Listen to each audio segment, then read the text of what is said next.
네, 그 세월호 참사를 조사하는 2기 특조위, 네, 사회적 참사 특별조사위원회가 가동을 시작했습니다. 예. 어제 첫 회의를 열었는데요. 이 첫 회의에서 이 장완익 변호사를 위원장으로 만장일치로 선출을 했습니다. 예. 이 장완익 위원장은 성형 없는 조사로 진상규명에 최선을 다하고 안전사회를 만들겠다라는 예. 포부를 밝혔는데요. 특조위는 곧 조사관들을 채용을 해서 이 실무진 구성에 나설 예정입니다. 예. 이 조사관 규모는 공무원 40명 그리고 민간 80명 해가지고 120명으로 꾸리고요. 이 조사관들은 세월호 참사를 다루는 진상조사 1소위 그리고 가습기 살균제 참사를 다루는 2소위 그리고 안전사회 소위 예. 피해자 지원 소위 등으로 나눠서 활동을 하게 됩니다. 예.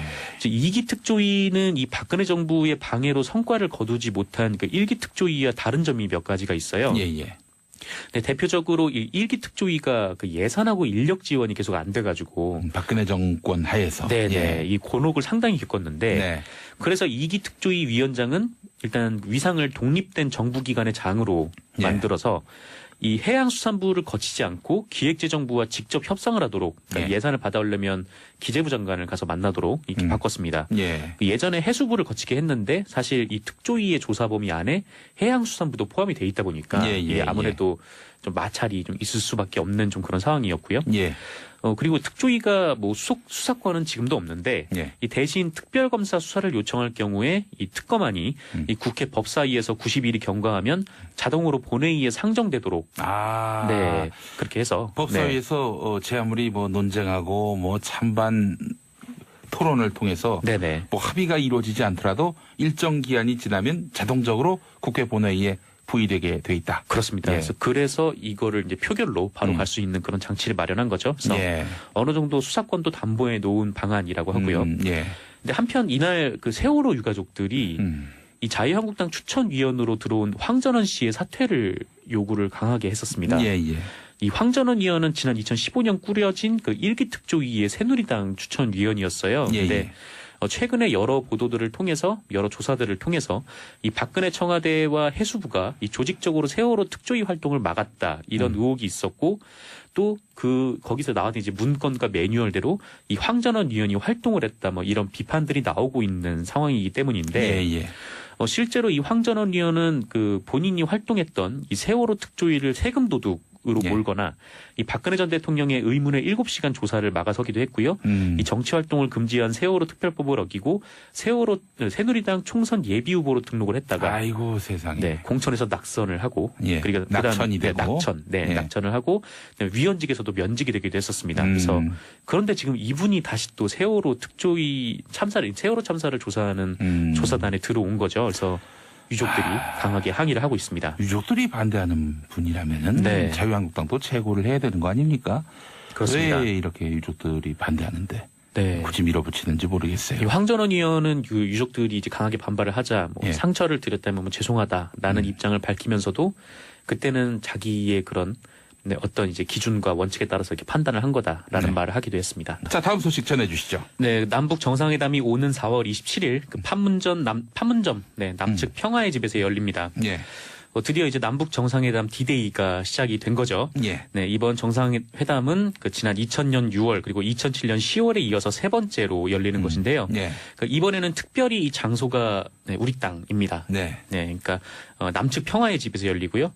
이 평화의 집은 우리 특사단이 방북을 해서 이 남북 정상회담을 하기로 협의를 한 이후에 이 즉각 내부 공사를 시작을 했다고 해요. 그래서 지금 만반의 준비를 하고 있는 상황이라고 합니다. 예. 그리고 이날 이제 정상회담이 열리면 이 한국 전쟁 이후에 이 북한의 최고 지도자가 처음으로 한국 땅을 밟게 되는 장면인데, 그러네요. 네, 이 차로 통과를 할지 아니면 걸어서 그 군사 분계선을 넘어올지 뭐 그거는 뭐 북한이 알아서 하는 것이라서 명확히 알 수는 없지만 그동안 김정은 위원장의 행보를 보면 좀 파격적으로 내려서 걸어오지 않을까 그런 전망도 좀 나오고 있습니다. 아니, 설마 뭐 비행기 타고 오겠습니까? 거기 공항도 없죠. 판문점에. 그렇습니다. 네. 코앞인데 그렇죠. 북한 땅이 지척인데. 예. 비행기를 좋아한다고 하더라고요. 김정은 위원장이. 김정은 위원장이요? 예. 비행기 타는 것도 즐기고. 네. 저도 즐기긴 합니다만. 예. 근데 뜹니까? 비행기가요? 예. 네. 글쎄요. 사실 비행기는 잘 모르겠는데 엘리베이터를 타면은 보통 이제 정원이 한 15명. 그런데 이 최고 무게수는 한 1000kg 네. 정도가 돼가지고 네. 이게 숫자상 계산이 맞는 건가라는 생각이 그래요. 좀 들기도 뭐 하고요. 7명만 타도 정동지 같으면 B 이렇게. 네, 7명을 타면은 그 적정 이제 기준이 한 700kg 정도는 돼야 되지 않나. 500kg 정도밖에 안 되더라고요. 예, 그래. 우리 둘이 탔다가 B 한 적도 있었어요. 한번. 아, 그런가요? 예. 그때 제가 얼마나 자존심 상하는 얘기는 그만. 정동지를 비난했는지 모르겠습니다. 네, 예. 서로 비난을 했었죠. 네. 자, 다음 소식은요. 네네. 그 의제만 좀 말씀을 드릴게요. 예. 네네. 너무 금방 넘어갔네요. 그렇습니다. 예, 중요 이슈인데. 네. 이 남북이 오는 4일에 일단 뭐 정상회담과 관련돼서 뭐 의전, 경호, 뭐 보도 관련해서 실무회담을 열기로 했고요. 예. 의제를 말씀을 드리면 이게 남북 공동 보도문에는 담기지가 않았어요. 근데 네. 다만 이 조명균 통일부 장관이 언론 브리핑에서 이 남북 정상회담 의제가 한반도 비핵화 그리고 한반도 평화 정착, 남북 관계 발전이냐라는 질문이 나오자 그렇다라고 답을 했다고 합니다. 뭐 북쪽도 우리와 크게 생각이 다르지 않다라고 덧붙이기도 했다는데요. 예.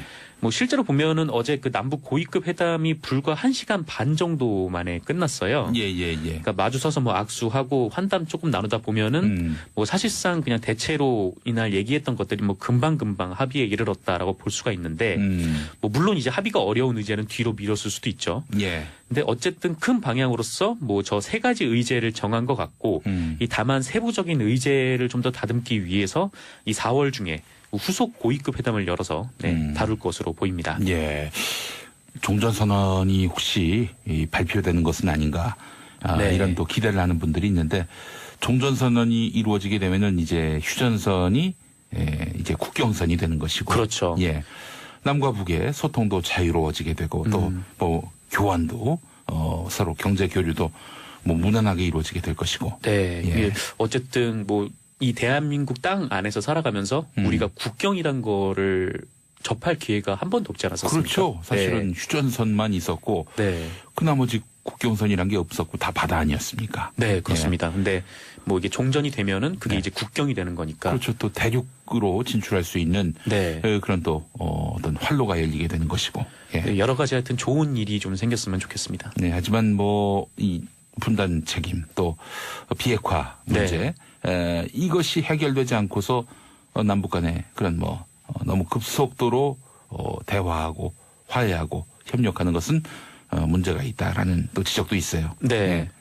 자, 하여간 뭐 논란은 또 더 심화되겠고 또 논란 속에서도 그 어떤 대화의 또 추진력은 또 계속 발생하게 될 것 같고요. 뭐 예. 그 북중 정상회담과 관련해서 이제 미국도 환영한다는 의사를 표현을 했고 예. 또 중국에서도 저희에게 따로 특사를 보내서 그 결과를 설명을 하지 않았습니까? 예. 그래서 좀 이렇게 주변국들과의 분위기가 뭐 일본을 제외하고는 네. 좋아가지고 기대가 좀 많이 됩니다. 일본은 우리를 패싱하는 거냐 라면서 네. 굉장히 불편해하더라고요.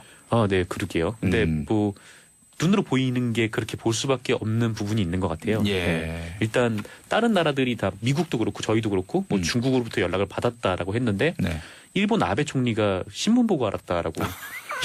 신문 보고. 네. 예. 그래서 좀 일본에서도 굉장히 좀 당혹스러워하고 있다고 네. 네, 그런 얘기가 나옵니다. 방송보다도 빠르군요. 거기는 신문이. 네. 뭐 그런 모양인데 뭐 방송인지 신문인지는 제가 정확히 잘 기억이 안 납니다만요. 네. 알겠습니다. 자, 우리 김은숙님 중이 딸이 어젯밤 통일의 꿈을 꾸었다고 하는데 좋은 소식이 있기를 기대해 봅니다. 예, 통일로 가기 위해서는 또 징검다리 같은 것이 네. 남북 화해 협력 아니겠어요? 네, 그렇습니다. 뭐 신뢰 관계 회복 없이 그냥 뭐 예를 들어서 통일이 이루어진다. 그건 뭐 한쪽의 어떤 그 물리력이 상대방을 압도해서 네. 그렇게 해서 이루어지는 통일일 텐데 그런 통일이 과연 신뢰에 기반한 통일일지는 또 의문이고요. 그렇습니다. 또 통일된 이후에 또 굉장히 힘들 그렇죠. 가능성도 높고요. 뭐 전쟁에서 진 쪽은 뭐 거의 뭐 저 지배를 받는 네. 그런 입장이 돼버리는 건데 그 복구도 이제 뭐 이른바 이제 뭐 남북 관계라면 이 네. 남측에서 계속 보충을 해야 되는 거니까 좀 네. 상당히 어느 정도 힘들죠. 아 그래요. 남과 북이 서로 어떤 그런 주체적 의지를 갖고 네. 화해 협력을 통해서 일치를 이룰 수 있는 그런 날이 오기를 기대합니다. 그렇습니다. 자, 다음 소식은요. 네, 문무일 검찰총장이 고위공직자 비리수사처 설치에 반대하지 않는다라는 입장을 밝혔습니다. 예. 그러니까 어제 기자간담회를 했는데요. 일단 이 공수처와 관련해서 그동안 문무일 검찰총장이 다소 애매한 태도를 보여왔는데 이 반대하지 않는다는 입장을 처음 밝혔다고 하고요. 예, 예. 그런데 이제 문제는 검경 수사권 조정인 것 같습니다. 예. 이 문무일 총장이 불만을 토로한 것 같은데 이 다만 언론사별로 이게 해석이 좀 다르더라고요. 이 한겨레 같은 경우는 이 문무일 총장이 이 그간 정부에서 논의가 됐던 이 수사권 조정안에 대해서 크게 어긋난 인식을 갖고 있지는 않다 이렇게 보도를 했는데 예, 예. 다른 언론들은 수사권 조정에 강력하게 반대했다 이런 보도를 냈습니다. 예, 예. 일례로 한국일보 같은 경우에는 이 문무일 총장이 이 경찰이 수사 종결권을 가지는 것은 상상하기 어렵다거나 그밖에 뭐 경찰의 정보 수집을 비판하거나 예. 이렇게 경찰과 각을 세웠다라고 예. 했는데 예.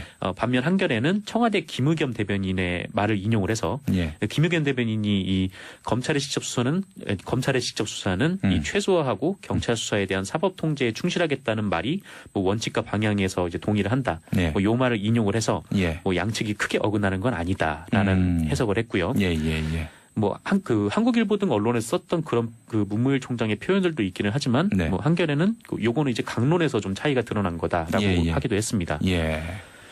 근데 뭐 어쨌건 이제 공통적인 것은 그럼에도 있는데 이게 뭐냐면은 검경 수사권 조정 과정에서 문무일 총장이 이 검찰이 소외되고 있다라는 불만을 드러낸 것. 네, 예, 예. 이거는 공통적으로 보도에 나오고 있습니다. 예, 알겠습니다.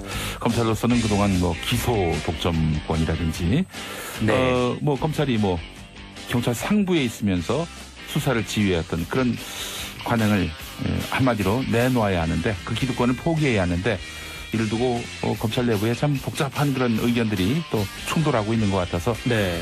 문무일 총장으로서도 굉장히 고심이 깊겠어요. 예, 예. 네, 그렇습니다. 정상근 기자님 오늘 수고하셨고요. 이 특조위 위원장은 일단 위상을 독립된 정부기관의 장으로 예. 만들어서 이 해양수산부를 거치지 않고 기획재정부와 직접 협상을 하도록 그러니까 예. 예산을 받아오려면 기재부 장관을 가서 만나도록 이렇게 바꿨습니다. 예. 예전에 해수부를 거치게 했는데 사실 이 특조위의 조사 범위 안에 해양수산부도 포함이 돼 있다 보니까 예, 예, 아무래도 좀 마찰이 좀 있을 수밖에 없는 좀 그런 상황이었고요. 예.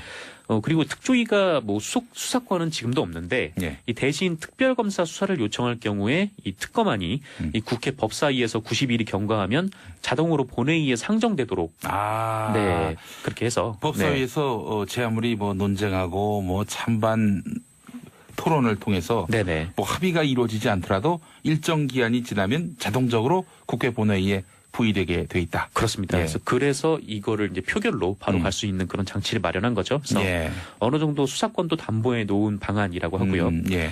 근데 한편 이날 그 세월호 유가족들이 음. 이 자유한국당 추천, 이 북한의 최고 지도자가 처음으로 한국당을 밟게 되는 장면인데, 그러네요. 네, 이 차로 통과를 할지 아니면 걸어서 그 군사 분계선을 넘어올지, 뭐 그거는 뭐 북한이 알아서 하는 것이라서 예. 명확히 알 수는 없지만, 뭐 그동안 김정은 위원장의 행보를 보면 좀 파격적으로 내려서 걸어오지 않을까, 네, 그런 전망도 좀 나오고 있습니다.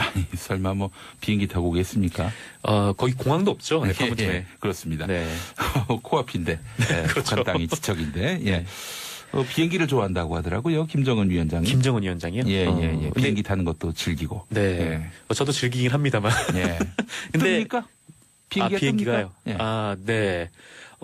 글쎄요. 예. 사실 비행기는 잘 모르겠는데 엘리베이터를 타면은 예. 보통 이제 정원이 한 15명. 네. 그런데 이 최고 부계수는 한 1000km 네. 정도가 돼가지고 네. 이게 숫자상 계산이 맞는 건가라는 생각이 아, 그래요. 좀 들기도 뭐 하고요. 7명만 타도 정동디가 또 반대하는 분이라면은 네. 자유한국당도 최고를 해야 되는 거 아닙니까? 그렇습니다. 왜 이렇게 유족들이 반대하는데 네. 굳이 밀어붙이는지 모르겠어요. 이 황전원 의원은 그 유족들이 이제 강하게 반발을 하자 뭐 예. 상처를 드렸다면 뭐 죄송하다라는 입장을 밝히면서도 그때는 자기의 그런 네, 어떤 이제 기준과 원칙에 따라서 이렇게 판단을 한 거다라는 네. 말을 하기도 했습니다. 자, 다음 소식 전해주시죠. 네, 남북 정상회담이 오는 4월 27일 그 판문점 남측 평화의 집에서 열립니다. 예. 드디어 이제 남북 정상회담 D-Day가 시작이 된 거죠. 예. 네, 이번 정상회담은 그 지난 2000년 6월 그리고 2007년 10월에 이어서 세 번째로 열리는 것인데요. 예. 그 이번에는 특별히 이 장소가 네, 우리 땅입니다. 네. 네, 그러니까 남측 평화의 집에서 열리고요. 이 평화의 집은 우리 특사단이 방북을 해서 이 남북 정상회담을 하기로 협의를 한 이후에 예. 이 즉각 내부 공사를 시작을 했다고 해요. 그래서 지금 만반의 준비를 하고 있는 상황이라고 합니다. 예. 그리고 이날 이제 정상회담이 열리면 한국 전쟁 이후에 위원으로 들어온 황전원 씨의 사퇴를 요구를 강하게 했었습니다. 예, 예. 이 황전원 위원은 지난 2015년 꾸려진 그 1기 특조위의 새누리당 추천위원이었어요. 예, 근데 예. 최근에 여러 보도들을 통해서 여러 조사들을 통해서 이 박근혜 청와대와 해수부가 이 조직적으로 세월호 특조위 활동을 막았다 이런 의혹이 있었고 또 거기서 나왔던 이제 문건과 매뉴얼대로 이 황전원 위원이 활동을 했다 뭐 이런 비판들이 나오고 있는 상황이기 때문인데 예, 예. 실제로 이 황전원 위원은 본인이 활동했던 이 세월호 특조위를 세금 도둑으로 예. 몰거나 이 박근혜 전 대통령의 의문의 7시간 조사를 막아서기도 했고요. 이 정치 활동을 금지한 세월호 특별법을 어기고 새누리당 총선 예비 후보로 등록을 했다가 아이고 세상에. 네, 공천에서 낙선을 하고 예. 그리고 낙천이 되고 예. 낙천을 하고 위원직에서도 면직이 되기도 했었습니다. 그래서 그런데 지금 이분이 다시 또 세월호 참사를 조사하는 조사단에 들어온 거죠. 그래서 유족들이 강하게 항의를 하고 있습니다. 유족도 네, 세월호 참사를 조사하는 2기 특조위, 사회적 참사 특별조사위원회가 가동을 시작했습니다. 예. 어제 첫 회의를 열었는데요. 이 첫 회의에서 이 장완익 변호사를 위원장으로 만장일치로 선출을 했습니다. 예. 이 장완익 위원장은 성형 없는 조사로 진상규명에 최선을 다하고 안전사회를 만들겠다라는 예. 포부를 밝혔는데요. 특조위는 곧 조사관들을 채용을 해서 이 실무진 구성에 나설 예정입니다. 예. 이 조사관 규모는 공무원 40명 그리고 민간 80명 해가지고 120명으로 꾸리고요.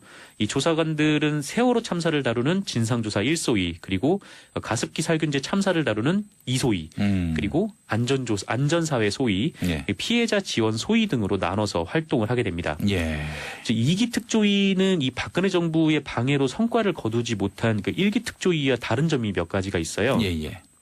네, 대표적으로 이 1기 특조위가 예산하고 인력 지원이 계속 안 돼가지고 박근혜 정권 하에서. 네네 예. 이 곤혹을 상당히 겪었는데 네. 그래서 2기